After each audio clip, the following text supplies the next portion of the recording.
Daf Pei Vav, as we saw yesterday, a story. Reb Chia came to Rebbe and said, "I have an infestation of moths." And Rebbe said, "Take some blood of a bird, and that will chase the moths away."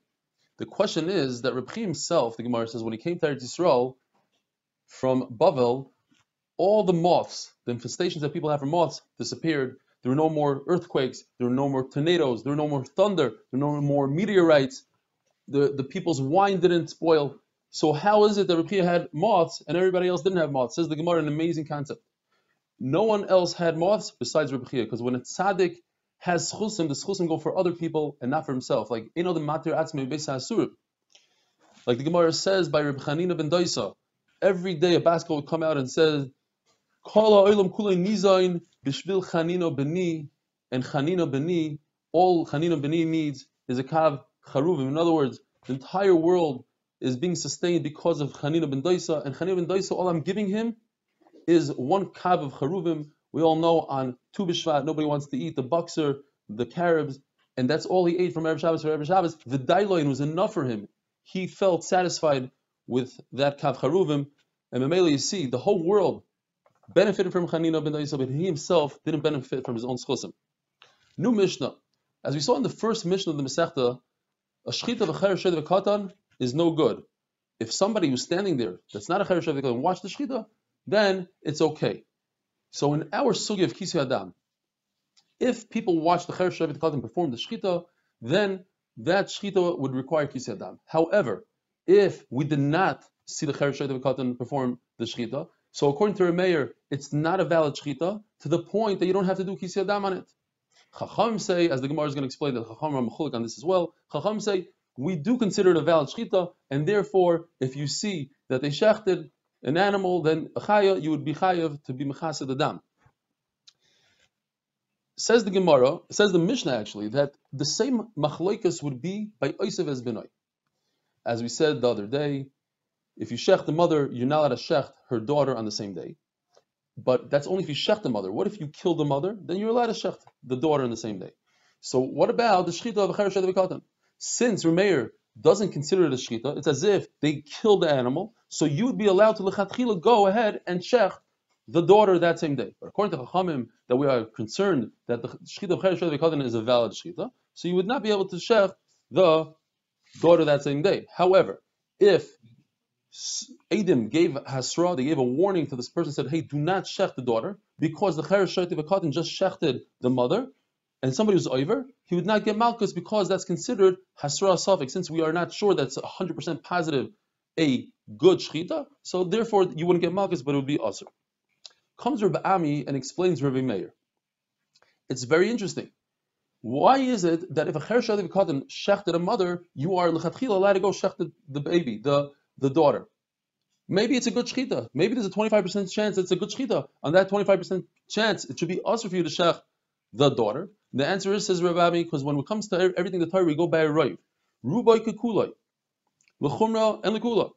So since roiv of their shchitas are no good, so therefore, and as the Gemara is going to explain later, we combine that with a chazaka that every animal has, a chazaka that it's a Eiver Min HaChai. When an animal is alive, it is Eiver Min HaChai. In order to get rid of that Eiver Min HaChai, you need a proper shchita. And most of the shchitas are not good. Together we have a situation where it's 100% halachically considered a non-valid shchita, and therefore you are allowed to shech the daughter. Now, the Gemara says it's not similar to Tumah and Taira, where a case in Tumah and Taira, let's say a baby is holding a piece of dough in his hand and he's standing next to a pile of dough. Obviously, he got it from that pile of dough. And most babies, they rummage around in the garbage where there's shrutzim, and they are tamei, according to Taisvis, they have tumas nida because women pick them up and hug them and kiss them, etc. So we should say that this dough is, the whole pile is tamei. Rameir says no, we go by the miyut. The miyut is that it's not tamei. But that's by Tum and Taira. By Isser and Heter, we don't go by the miyut. Says the Gemara. The Gemara says a very interesting story, Beneged to Rebbe. Rebbe paskin one time that Allah is like Rameir, that the shchita of the cher shed v'katan is not a valid shchita, and one time he paskin like Chachamim that it is a valid shchita. So which one is it? We want to know which one did he say last, because whatever he said last, that's Allah. Says the Gemara story. Rabbi Abba and Rabbi Zera were standing outside of the Beis HaMedrash talking and learning. Comes Rabbi and says, didn't I tell you to go inside? When everybody's learning, you could help out over there. If you're not there, people have questions and they might become tired in learning. So Rabbi Zera said, okay, I'll go back in. Rabbi Abba stayed outside. What were they talking about in Beis Medrash? They were asking this question: is the halacha like Reb Meir or is the halacha like Chachamim? Says Reb Zera, you see, if I would have stayed outside, I could have asked Rabbi Abba, and he would have told me. Why? Because Rabbi Abba's father, Rabbi Chia, learned by Rabbi Yochanan. And every 30 days, he repeated his entire learning to Rabbi Yochanan. Unbelievable. Every 30 days, his entire learning to Rabbi Yochanan. And therefore, Rabbi Abba, Rabbi Chia for sure knew what Rabbi Yochanan held, was the halacha like Rabbi Meir or like Chacham, and he would have told his son, Rabbi Abba. The Gemara says, Rabbi Lazar was a very big student of Rabbi Yochanan. He sent to Eretz Yisrael, he said, the halacha is like Rabbi Meir, meaning not like Chachamim. The last time that Rebbe said, the halacha is like someone, he said it's like Rabbi Meir, so therefore we know that's what Rebbe meant. The halacha is like Rabbi Meir. Says the Mishnah, Kisui Hadam is one covering even for 100 chayos, and one covering even for 100 birds, and if you shecht a bird after a chaya, according to the Tanna Kama, one covering. Why? Because when the Torah says chaya oy oif, it means not just singular one chaya, it means all the species of chayos. And when it says oif, it doesn't mean singular one bird, it means all the birds. Rabbi Yehuda says, since the Torah says chaya oy oif, meaning you have to divide the two, you have to separate the two. And if you do a chaya, you must do kisur right away, and then do the oif. You can't do one kisur for both. Say Chachamim, that oy that you're talking about between the chaya and the oif comes to tell us a very simple halacha. Without the oy, I would think that in order to be chayiv and kisui adam, you need two animals. You need one chaya ve'oif, and then you do kisui. That's why the Torah says chaya oy oif. Says Rabbi Yehuda, no. Right away in the pasuk it says damai, it's blood, singular. So I know that a chaya needs kisui and a bird needs kisui. You don't need a chaya and a bird for kisui. Say the Rabbanu, no.